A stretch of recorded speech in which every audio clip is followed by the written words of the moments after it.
Merci Stéphano de me donner l'occasion de m'exprimer au Tessinois. C'est un honneur. Donc je suis le docteur El Gaoui et donc en tant que médecin j'ai pu me rendre à Gaza à plusieurs reprises, en avril, en juillet et en décembre. Et pendant ces missions, j'ai dû comprendre que ces missions étaient un échec. Un échec, tout simplement parce qu'il n'y a pas de matériel, il n'y a pas de médicaments. On n'aide pas Gaza en y allant en tant que médecin et en y allant en faisant des missions humanitaires. Ça ne marche pas. Et donc ça a été difficile pour moi d'arriver à cette conclusion, douloureuse, mais réaliste. Et donc, alors que je voulais y aller une 4e fois, en avril, j'ai reçu une vidéo d'un de mes collègues médecins qui me montrait le département des urgences détruit, anéanti. Et c'est à ce moment-là que je me suis dit, est-ce que ça a vraiment du sens d'y aller encore? Pour ma conscience, oui, mais si on veut être efficace, il faut pouvoir impliquer le monde.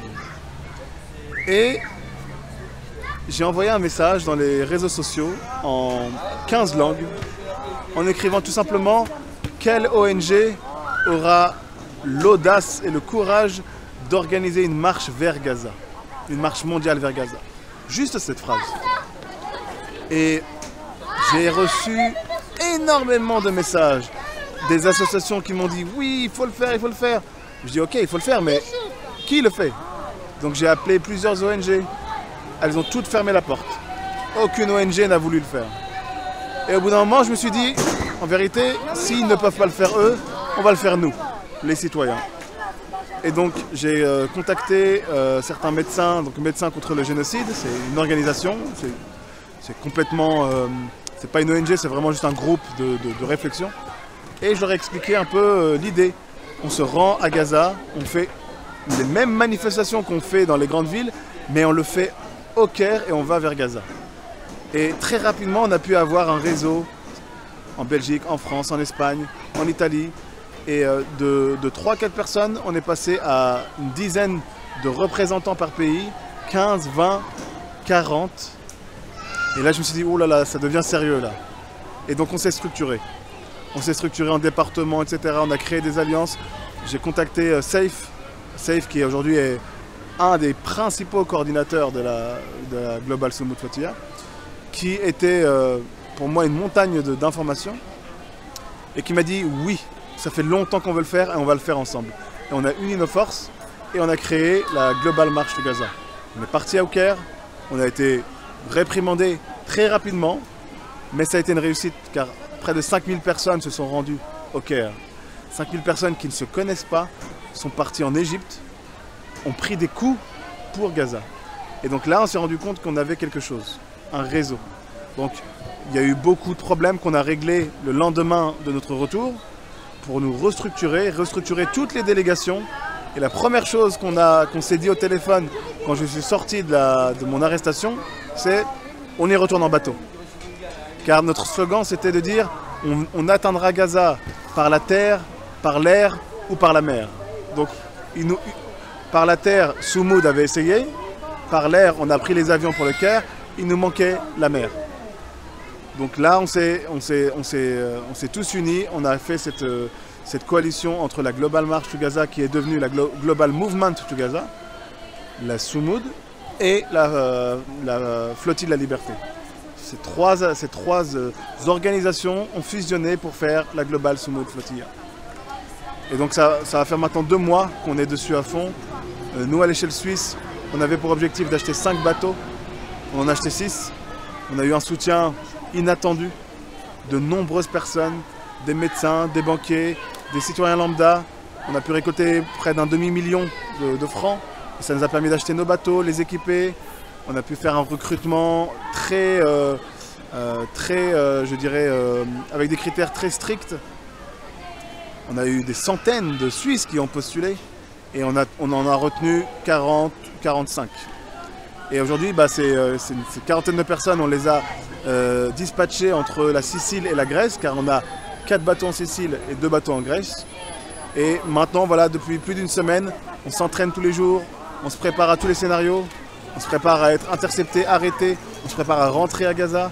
Et Le message récent de Ben Gvir, qui nous menaçait de nous traiter comme des terroristes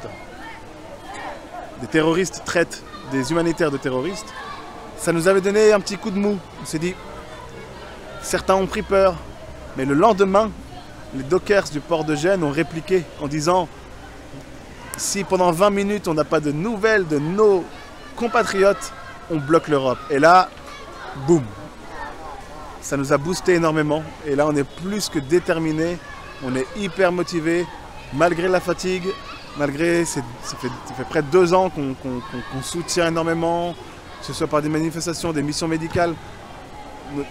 Notre vie s'est arrêtée en fait. Notre vie, on l'a mis entre parenthèses pour venir en aide à Gaza parce que Gaza, c'est de la honte de l'humanité. Et on peut pas... Aujourd'hui, ça fait longtemps que c'est injustifiable. Ça fait 70 ans que c'est injustifiable. Mais là, le niveau d'horreur touche tout le monde. Moi, je suis touché depuis le premier jour.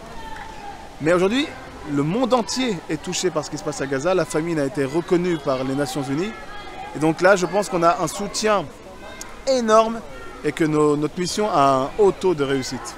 Donc j'invite tout le monde, j'invite tout le monde, toute la planète, tous les Suisses, tout le Tessin à nous suivre, à nous soutenir, à faire pression sur la DFAE, sur le gouvernement suisse.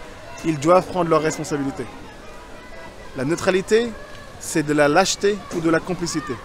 On ne peut pas être neutre face à un génocide. Et donc voilà, soutenez-nous au maximum. Grazie. Tu sens qu'il y a le soutien du monde entier, je dirais. Ah mais complètement. J'ai vu aussi ici à Catania, mais où je regarde, il y a les... Cette fois-ci, c'est très différent des autres flottilles de la liberté. Déjà notre nombre. Cette flottille est 2 fois supérieure aux 37 flottilles précédentes. Additionnées. Donc il faut bien se rendre compte de l'ampleur de la flottille. Nous sommes des plusieurs centaines, entre 800 et 1000 participants, alors qu'habituellement c'est 15 personnes une flottille. Nous avons 150 nationalités. Nous transportons près de 100 tonnes d'aide. En soi, c'est gigantesque ce qui se passe. Et le soutien des dockers, c'est le premier. Mais maintenant, il y a les universités qui suivent, les aéroports. Même au Brésil, on a entendu le soutien du Brésil. Il faut se rendre compte que c'est plus un soutien seulement européen, c'est mondial. Et la campagne qui est en train de se répandre actuellement, c'est No Aid, No Trade. Si l'aide ne rentre pas à Gaza, le marché s'écroule. Et si le marché s'écroule, les gouvernements devront réagir. Et je trouve ça magnifique. Ce soutien, il était juste inespéré. Et c'est ce qui nous redonne espoir qu'il va y avoir un résultat. Et cette mission est déjà une réussite. C'est une réussite car on parle déjà de Gaza. On continue de parler de Gaza. Et aujourd'hui, le monde entier regarde ce qui va se passer pour cette flottille. Donc oui, je suis très optimiste. Même si c'est très difficile, peut-être impossible d'imaginer le scénario le plus probable quand vous arrivez là-bas. Est-ce qu'il y a une probabilité de blocage, bien sûr. La probabilité la plus grande, c'est d'être bloqué. On sait très bien que derrière, il y a une tentative de sabotage du début, ici, en Sicile, jusqu'à Gaza. Et à chaque étape, à chaque jour, il y aura une tentative de saboter. Et donc on est vigilant à 1000%. La probabilité la plus faible, c'est d'entrer à Gaza. Mais on est passé peut-être d'une probabilité de 1% à 10%. Mais 10% de réussite dans ce genre de mission, c'est gigantesque. Et au plus ce soutien est en train de croître, au plus nos probabilités de réussite, elles augmentent. Si Israël nous bloque, tout se bloquera. Est-ce que le monde va accepter que toute l'économie se bloque pour protéger un État voyou, un État qui ne respecte plus aucune convention de l'ONU depuis des dizaines d'années, un État dont le Premier ministre est recherché pour crimes de guerre, mais vous voyez de quoi on parle? Aujourd'hui, on est en train de protéger un État criminel.